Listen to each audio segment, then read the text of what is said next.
Losing important files can feel like a disaster, but don't worry, you can often get them back quickly and easily.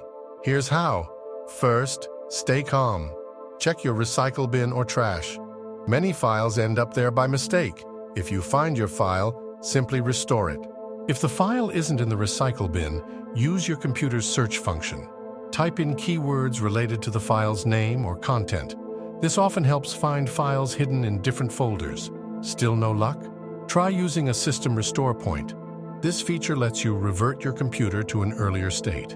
Go to your system settings, find the restore points, and choose a date before you lost the file. This can undo changes and bring your file back. For tougher cases, use data recovery software like Recuva, EasyUs, or Disk Drill. Download and install one of these programs. They scan your computer and list files you can recover. Follow the steps to get your file back.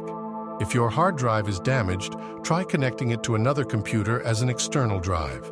This can sometimes bypass problems and let you access your files. If all else fails, professional data recovery services can help. They can be expensive, but they're experts at recovering lost data. In summary, losing a file isn't the end.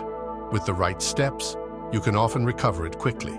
Stay calm, use these tools, and you'll likely find your missing file. Remember, every challenge is a chance to learn and improve.